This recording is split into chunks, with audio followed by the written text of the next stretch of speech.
ಹಾಂ, ಎಲ್ಲರೂ ಹೇಗಿದ್ದೀರಾ? ಎಲ್ಲರೂ ಚೆನ್ನಾಗಿದ್ದೀರಾ? ನಾವು ಚೆನ್ನಾಗಿದ್ದೀವಿ, ನೀವೆಲ್ಲರೂ ಚೆನ್ನಾಗಿದ್ದೀರಾ ಅಂತ ಹೇಳ್ತಾ, ಇವತ್ತು ಶನಿವಾರ ನೈಟು ಸಂಜೆ 6-8 ಗಂಟೆ ಆಯಿತು. ಆವಾಗ ವ್ಲಾಗ್ ಸ್ಟಾರ್ಟ್ ಮಾಡ್ತಾಯಿದ್ದೀನಿ. ಅದಕ್ಕಿಂತ ಮುಂಚೆ ನಾನು ವಿಡಿಯೋ ಯಾರು ನೋಡ್ತಿದ್ದೀರಾ ಪ್ಲೀಸ್ ಸಬ್ಸ್ಕ್ರೈಬ್ ಮಾಡ್ಕೊಳ್ಳಿ, ಲೈಕ್ ಮಾಡಿ, ಶೇರ್ ಮಾಡಿ, ಸಪೋರ್ಟ್ ಮಾಡಿ. ಸಂಜೆ ಇನ್ನೇನು ನಾವು ಮನೆಯೆಲ್ಲ ಸಂಡೇ ಎಲ್ಲ ಮನೆಯೆಲ್ಲ ಕ್ಲೀನ್ ಮಾಡಬೇಕು. ಮಂದೇವ್ರಿಗೆ ಜಾತ್ರೆ ಇದೆ, ಅದಕ್ಕೋಸ್ಕರ ನಾವು ಮನೆಯೆಲ್ಲ ಕ್ಲೀನ್ ಮಾಡಿದ್ಮೇಲೆ ಊರಲ್ಲೇ ಆಗಲಿ ಇಲ್ಲೇ ಆಗಲಿ ನಾವು ಬಾಣಲೆ ಇಡೋಂಗಿಲ್ಲ. ಕಡಲೆ ಬೀಜ ಉರಿತಾ ಇದ್ನಲ್ವಾ, ಅದಕ್ಕೆ ನಮ್ಮ ಮನೆಯವ್ರನ್ನ ಕರೆದೇ ಬನ್ನಿರಿ, ನಿಮ್ಮ ಫ್ರೆಂಡ್ಸ್ ಕರಿತಾ ಇದ್ದಾರೆ ಅಂತಂದೇಳ್ಬಿಟ್ಟು ವಿಡಿಯೋ ಮಾಡ್ತಾ ಇದ್ನಲ್ಲ ನಾನು ಒಬ್ಬಳೆ ಯಾಕೆ ಅಂತ. ಅವ್ರು ಬಂದುಬಿಟ್ಟು ಎಲ್ರಿಗೂ ಸಪೋರ್ಟ್ ಮಾಡಿ, ನನ್ನ ಹೆಂಡ್ತಿಗೆ ಒಬ್ಬಳಿಗೆ ಎಲ್ಲ ಸಪೋರ್ಟ್ ಮಾಡೋದು, ಎಲ್ರಿಗೂ ಸಪೋರ್ಟ್ ಮಾಡಿ, ಯೂಟ್ಯೂಬ್ ಯಾರ್ಯಾರು ಮಾಡ್ತಿದ್ದಾರೆ ಅವರೆಲ್ರಿಗೂ ಸಪೋರ್ಟ್ ಮಾಡಿ ಅಂತಂದು ಹೇಳ್ತಾಯಿದ್ರು. ಹಂಗೆ ಅವರು ನೀನೊಬ್ಬಳೇ ಎಲ್ಲ ಬೆಳೆಯೋದು, ನಿನ್ನ ಜೊತೆಗೆ ಎಲ್ಲರೂ ಬೆಳಿಬೇಕು ಅಂತ ಹೇಳ್ತಾರೆ. ಆಮೇಲೆ ಇದು ಭಾನುವಾರ ಬೆಳಗ್ಗೆ ವ್ಲಾಗು, ಇವಾಗಿಂದ ಸ್ಟಾರ್ಟ್ ಮಾಡಿದ್ದು ಕೆಲಸ ಸಂಜೆ 8 ಗಂಟೆವರೆಗೂ ಕಂಪ್ಲೀಟ್ ಆಗಲಿಲ್ಲ. ಸುಸ್ತಾಗಿ ಹೋಗ್ಬಿಡ್ತು. ಸಿಗೋದೊಂದು ಭಾನುವಾರ, ರೆಸ್ಟೇ ಇಲ್ಲ ನನಗೆ ಬಿಡಿ.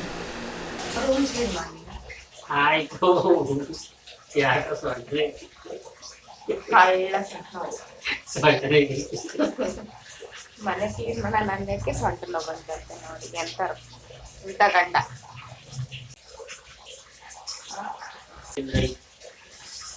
ಚಪ್ಪಲಿ ತಗೊಂಡು ನಮ್ಮ ಮನೆಯವರು ಒಂದು ಸಣ್ಣದು ಒಂದು ದೊಡ್ಡದು.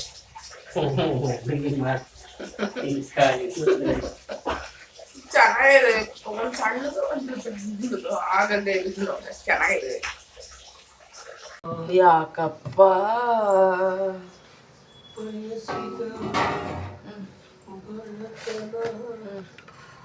ಬಡತನ ಬರಬಾರದು, ಬಂದರೆ ಸಿರಿತನವು ನಿಲ್ಲಬಾರದು. ಅವರೇ ಡಿಲೀಟ್ ಮಾಡಿ. ಅಲ್ಲ ಅದೇನು ಬಡತನ ಸಿರ್ತಾನ. ಹೌದು, ನನ್ನ ತಂಗಿಯ. ನಿನಗೇನು ತಂಗಿನೇ ಇಲ್ವಲ್ಲ. Lungi dance, lungi dance, lungi dance, lungi dance, lungi dance, lungi dance, lungi dance, lungi dance, lungi dance.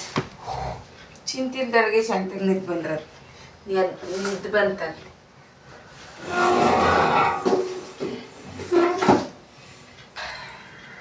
Full deep clean ಇವತ್ತು ನಮ್ಮ ಮನೆ.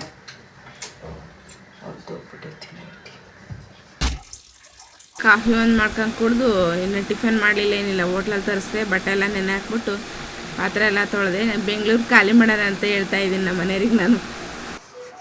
ಇವೆಲ್ಲ ತುಂಬ್ಕೊಂಡು ಹೋಗ್ಬೇಕಾಗಿರೋದಲ್ಲ ಹಬ್ಬ.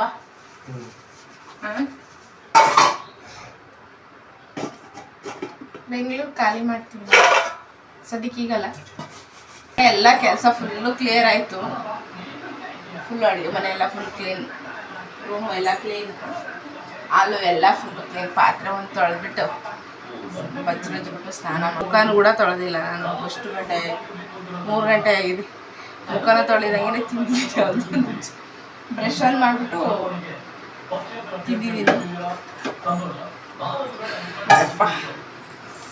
ನಮ್ಮ ಮನೆಯವ್ರ ಹತ್ರ ಕೆಲಸ ತಗೊಳ್ಳೋದಂದ್ರೆ ತುಂಬ ಕಷ್ಟ. ಒಂದು ಮಾಡ್ತಾರೆ ಹೋಗಿ ಮಲಗ್ತಾರೆ, ಒಂದು ಮಾಡ್ತಾರೆ ಹೋಗಿ ಮಲಗ್ತಾರೆ. ಅದ್ರಾಗೆ ಬೈಯೋದು ಬೇರೆ ಮಧ್ಯದಾಗ ಒಂದೊಂದು, ಹಂಗೆ ಹಿಂಗೆ ಹಂಗೆ ಹಿಂಗೆ ಅಂತ.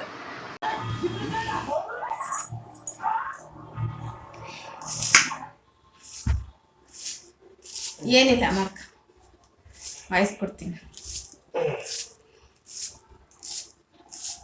ಫುಲ್ ಮನೆಯೆಲ್ಲ ಕ್ಲೀನ್ ಮಾಡಿದ್ದಾಯಿತು. ಬಾಣಲಿ ಗಿಂಡಿ ಏನೂ ಇಕ್ಕಂಗಿಲ್ಲ ನಾವಿವಾಗ, ಹೆಂಚು ಇಕ್ಕಂಗಿಲ್ಲ, ಬಾಣಲಿ ಇಕ್ಕಂಗಿಲ್ಲ. ಹಂಗಾಗಿ ಸೊಪ್ಪಲ್ಲೇ ಅಲ್ಲ ಸೊಪ್ಪು ಮಾಡೋದು. ಕೋಸು ಬರ್ತೈತಲ್ಲ, ಎಲೆಕೋಸು, ಅದರಲ್ಲೂ ಏನು ಹಾಕ್ತೀವಿ ಅಷ್ಟೇ ಐಟಮ್ ಅಷ್ಟೇ ಹಾಕೋದು. ಸೊಪ್ಪಿನ ಬಂದು ಕೋಸು ಹಾಕೋದು.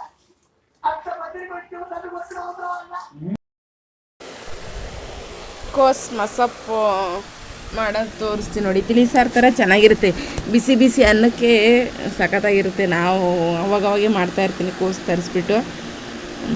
ಬರೀ ಸೊಪ್ಪೆ ತಿಂದು ತಿಂದು ತಿಂದು ಬೇಜಾರಾಗಿರುತ್ತಲ್ವ, ಆವಾಗ ಕೋಸು ಏನಾನ ಇದ್ಬಿಟ್ರೆ ಈ ಥರ ಮಾಡಿಬಿಡ್ತೀನಿ. ಮಸ್ಕಾಯಿ, ನಮ್ಮ ಕಡೆ ಮಸ್ಕಾಯಿ ಅಂತೀವಿ, ಉಳ್ಸೊಪ್ಪು ಅಂತೀವಿ. ಸ್ವಲ್ಪ ಸೊಪ್ಪು ಹಾಕ್ಬಿಟ್ರೆ ಉಳ್ಸೊಪ್ಪು, ಸೊಪ್ಪು ಹಾಕಿಲ್ಲ ಅಂದರೆ ಬರೀ ಬದನೆಕಾಯಿ, ಬೇಳೆ, ಟೊಮೊಟೊ, ಈರುಳ್ಳಿ, ಹಸಿಮೆಣ್ಸಿನ್ಕಾಯಿ, ಧನ್ಯ ಪೌಡ್ರು ಇದನ್ನೆಲ್ಲ ಹಾಕ್ಬಿಟ್ಟು ಮಸ್ಸೊಪ್ಪು ಮಾಡ್ತೀವಿ.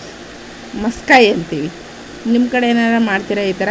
ಹಾಗಾದರೆ ಕಮೆಂಟ್ ಮಾಡಿ. ಅದಕ್ಕಿಂತ ಮುಂಚೆ ನಾನು ವೀಡಿಯೋ ಯಾರು ನೋಡ್ತಿದ್ದಾರೆ ಪ್ಲೀಸ್ ಸಬ್ಸ್ಕ್ರೈಬ್ ಮಾಡ್ಕೊಳ್ಳಿ. ಪದೇ ಪದೇ ನಿಯಮ ಹಿಂಗೆ ಕೇಳ್ತಾಳೆ ಅಂತ ಅನ್ಬೇಡಿ. ಕೇಳೋ ಕರ್ತವ್ಯ ನಾನು ಕೇಳ್ತೀನಿ. ಇದಾಗಿತ್ತು ಫ್ರೆಂಡ್ಸ್. ಈಗ ನಾನು ನಾಳೆ ಒಂದು ಹೊಸ ವೀಡಿಯೋ ಜೊತೆ. ಬಾಯ್, ಟೇಕ್ ಕೇರ್.